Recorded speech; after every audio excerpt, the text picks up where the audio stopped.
last topic? News on Elon. Elon Musk. Oh. Elon Gate. Oh my goodness. What about the news this week? He's pulled out of Bitcoin, not selling his cars with Bitcoin.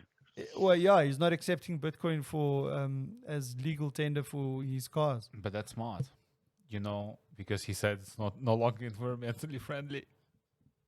Yeah, but which But like, why? But cryptocurrency surely they is? did their due diligence before they bought into Bitcoin No. and said that they were going to accept it Dude, as. when the price was 80,000, it was environmentally friendly. Oh, unfortunately, the price collapsed and now no longer is. And he No, made a But fortune no. out of But look, that's BS. How can you say it's more it's less environmentally friendly when the price drops? because it Well, it's takes got more nothing to do with energy. the trading price. It's the Because origin when the of price coin. drops, the hash rate drops, which means that it's consuming less electricity. Is it? Yes. I don't know enough, but according to Elon. Yeah, no. I I'm know just I telling- know I'm what just- he said. He Yeah. said, and I mean the irony around that is like, okay, but you're an EV company, right? That makes your money from selling credits, right? Yeah. Environmental credits, and you went and bought Bitcoin, which is the most energy intensive cryptocurrency. Like, and you didn't think of that, or what? What's the story there?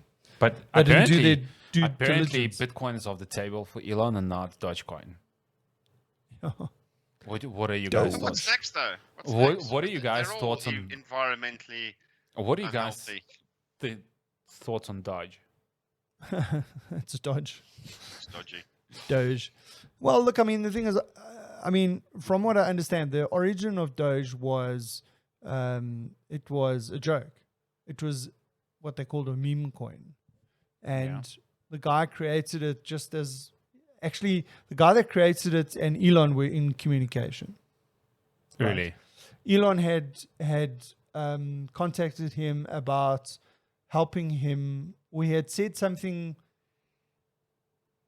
about spam, because spam's a big problem on all platforms at the moment. YouTube, wherever, and it's all bots and that kind of stuff. So the guys are trying to, they're now all of a sudden having to find solutions to manage. And this guy wrote some code for Elon. And I think this is where the whole Dogecoin came from. Okay. Yeah. Because I mean, and again, I mean, I don't know enough about this because I'm just not finding enough time to go and read. What are you laughing at, Lester? Because we've pushed another button and then you're off. Yeah, I love it. Nice. Okay, I'm gonna mute myself now. No. No, Please no, carry on. Tjops. Please carry on. Come. No. You know what they're talking about is they're talking Educate about us. Enlighten us. no. Well, they just Enlighten no. I've us. heard them this sort of concept bandering around recently, and they're saying that even Mark Cuban said this the other day that cryptocurrency or blockchain is going to disrupt the internet, the current internet as it is, the Googles of the world, right? Now, like we look at Google and think, I mean, like Google's this giant. Facebook is this giant. Yeah. In terms of, I mean, if you look 10 or 15 years ago, go see what the top companies were around the world. They were financial companies. Yeah. Right? Now they're technology companies. Facebook, Google, Apple, Yeah. right? Samsung, I suppose you can put Samsung in there. But now what they're saying is that blockchain is going to disrupt that. So like Uber disrupted the taxi industry or Airbnb, the B&B market So or you whatever. say the companies that take advantage of the blockchain technology are going to disrupt things. as Well, they they're come saying that they're saying that the next version of the internet is going to be running on the blockchain. along. Yeah, sure. So what they're Because calling it internet is constrained. they're calling it Internet 2.0 or Web 3.0 or whatever you want to call it. Yeah. Whatever the version number is. But they're saying that that's going to be... So if you think about blockchain and you think about spam, if you think about how blockchain works, blockchain is a chain of custody kind of concept, right? Yeah. So you can imagine that if I mean, you can envision, I wouldn't know how this would work technically, but think about the fact that if you want to validate that a comment is from a real person as an example, okay, and use it to be able to filter out spam. I mean, you can think that blockchain, you should be able to create a solution on blockchain Yeah. based on how for sure. blockchain works to do that. Yeah. And then all of a sudden that takes the internet. So now that means that all your applications or your websites, your YouTubes of the world and whatever have to be running on the blockchain to be able to manage the comments like that, as an example. Yeah. Yeah. I mean, that's a broad stroke sort of comment on that thing. So, but I mean, that's what they're saying. And then like all these things that are being built on top of it, like the NFTs, that's all built on blockchain. Yeah. So there's going to be an application where you can store your NFT, trade your NFT, and that app is going to, its backend It's is going to almost be going to the be like your blockchain. digital identity, like your digital self. Yeah, exactly. Yeah. So No, there's I, this- I agree with you because it's like, even if you look at passwords, Yeah. like the thing that we use the most every day, every single like interface that we log into, whether it's banking, whatever, or your email, passwords. Passwords is such an old way of securing stuff. Yeah. We need to move away from it too. Basically, because internet at the moment is wild west. But you know where it's going, dude. The What are you- identity thing. Yeah. Implanted chip. Yeah. That's where it's going. Where do you want yours? On the tip of my penis. No, seriously, dude. It was like, come on. Tip of my finger? I don't know. No, I don't know. I don't know where. What's about like at the back of your head? Just No. No, you don't want to try I mean, that. can you imagine going into the supermarket and It's headbutting the like- flipping? Like, Can you just swipe your head? And Yeah, find yeah, the yeah, sensor exactly. points? No, I think the easiest way would be in your arm, right? Yeah. Like, Because I mean, I suppose you that's. just put it down and then boom. No, well, I suppose a lot of people put it here and there. Yeah, no. Yeah. But I mean, the thing is, like you talking about, okay, passwords are like so yesteryear and all that kind of stuff. I mean, what's the alternatives at the moment? If you're logging on to something, like you've got your cell phone, how do you log on to something? But on even your cell cell phone? phone is not secured. Sorry? Even your It's cell two phone. is thing- not No, I Two know, but factor what I'm saying, authentication. no, I'm talking about the progression of the traditional password, like you were saying. Yeah. Is like, okay, so it's gone from me typing in a password, it's gone to what? It's gone to my fingerprint biometric, right? What's the next step? It How looks- do I identify myself? It has to be some sort of an NFC device, most likely implanted in you. Yeah, but I mean, but we Tied know, to your blockchain. but like, tied to blockchain somehow. But I mean, it's just like you think about the traditional key, right? There's one Yeah. key. I can hide that key anywhere. Yeah. Like you were saying with the cell phones, like now with me, with my fingerprint and my facial recognition on my phone and all that kind of stuff, that stuff can be hacked. Yeah, it can be fooled. Yeah. Right. It's not a solution. So And your cell phone can be stolen. what's the most secure way?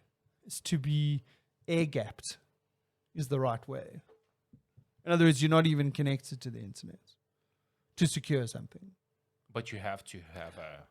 I understand that. I You mean, you have to. can't. It's very difficult to function in this world unless Yeah. you're living in the forest without having some sort of connectivity. connectivity. Once you're connected, you're out there. Yeah. No, but that's what I'm saying. And then, okay, now you're out there. So you accept that you're out there. So now, what are the secure solutions to to authenticate yourself? I don't know where it's going, other than some chip. But I mean, any NFC chip can be cloned. Not quite. Not Okay. quite. What I think if you have like a system where you have like an NFC chip, and you have a sync copy in the cloud, you can only corrupt it. You can corrupt one of the copies, but you won't be able to clone it. why won't you be able to clone an NFC? the information on an NFC chip?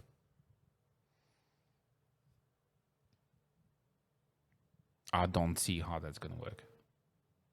So credit cards Yeah, that have got NFC chips in them, yeah. you're saying they can't clone that? Can they clone actual chip? No, well, it's just the information on the chip. It's not the chip Yeah, itself. Yeah. So, I mean, every day you hear about someone's SIM cards being cloned. Yeah. But SIM card, you can clone that, right? Yes. Because SIM But card what's is a totally not NFC? secure. What's an NFC thing? It's not even secure, Mm. right? Yeah. I mean, what's about some sort of like a token?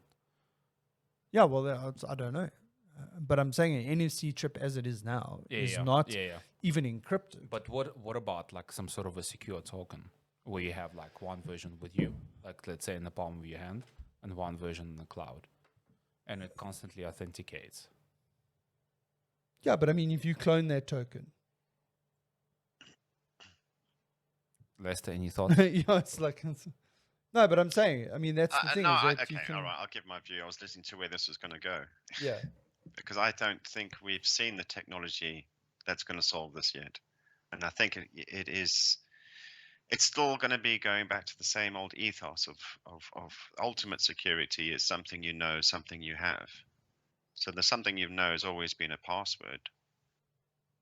So physical security is also something you have, like a card pass or a retina scan. But I think, how do we merge those two together? I mean, do you think it'll eventually go, like you're saying, we don't even know what the technology is going to be. Do you think it's going to go down to the sort of DNA level? I think it's emerging. Yeah, because So can you clone DNA?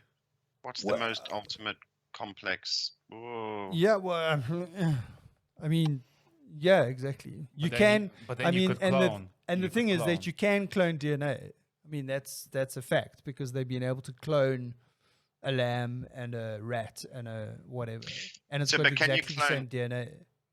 So what about? And I don't know enough about this. So if you can clone DNA, does that mean if you cloned a human, would they have exactly the same fingerprint and retina? Yeah. Theoretically, they do. Yeah. Exactly. Yeah. Exactly. DNA. Yeah. I mean, even clone DNA, but to what extent? How far can we go? You can go pretty much identical, dude. I mean, it's fairly inefficient at the moment. Yeah, it's inefficient. It takes a long time and a lot of effort. I mean, it's like we can't clone you and get, for example, say clone Lester to exactly the same age by like by next week. By next week, it's like so the clone will come out that when we started this 10 years ago, the clone will be you 10 years younger. Yeah. Yeah, what about the butterfly effect there, dude? I don't know. I don't know where it's going. But you agree that passwords is like the next big thing? Most likely it's going to be. Passwords is a problem, right? Because everybody's got these policies around passwords need to be stronger and stronger and stronger to the point where we use so many passwords for so many different things and they all need to be these weird and wonderful strong passwords. It's not sustainable. And not repeatable. Yeah, but I mean, that's what people do. People generally use the same password across multiple platforms. So if you crack one, you've cracked a whole lot of them. Yeah. Yeah. And I mean, I suppose that's where the sort of two-factor authentication thing came in, which I think is pretty great. But then the problem is... but it's old as well. Yeah, because the issue has come along where people were receiving an SMS with a code. Yeah. For the two-factor authentication, and then they clone your SIM card, and then they're also getting it. So so I mean, there are fallbacks on that. I mean, you have your Google Authenticator app. I don't know. I've got one of those RSA secure ID tokens. Yes. For one of the sites. Now that you can actually do on your phone. Yeah. Yeah. But I've gone back to token. Okay. Yeah, those tokens are effective. But because your phone again is hackable and the token isn't. Yeah, sure. But I mean, is it the credit card one where you push the button and it gives you a display on it, or is it a USB token? like a secure key type of thing. No, it's just a battery operated random number generator. Generator, yeah. I mean, we had those It's not internet. connected to anything. Well, Oh, I mean, we internet actually- solutions. Yeah, we got them from Internet Solutions. They were supplied to the company by Internet Solutions. Yeah, check his eyes. Yeah, so basically it was like a credit card size thing, and it had a LSD thing on it. LSD. LSD. LED. LED. Oh man. LCD. Your- LCD. Your brain is somewhere else. Yeah, and it had like a button that you pushed on the card itself. And give you like a 5 And then it would give you a code. Exactly, it's that kind of thing, but that's Yeah, not yeah. plugged into anything. It's not Exactly. Exactly. Yeah, but exactly. it works according to the algorithm. So if you get the algorithm, you can pretty much hack all of them in the same But time. you need a starting point. Yeah, you Yeah. need if you know the algorithm, Well, no, you need two things. You need the algorithm yeah, and you need the seed yeah, key, yeah, because that's how you would generate it, yeah. because it's based on that seed key, yeah. that it's given, and that's generally on Unique, the card yeah, in your pocket. yeah, So they would have to get access to the card yeah. to be that's able much harder. to be able to clone it, to be able to spoof it. Yep. Yeah. Yeah. I don't know, because and I mean that's the thing, is that all these tools for authenticating are becoming electronic, which to me just makes it open to Hacking. hacking. Whereas like Lester says, it's like when you've got something physical that's in your pocket, for someone to try and hack that, they actually need to Get physical access. they can't to be you. sitting on the other side of the world Yeah, yeah. hacking, yeah.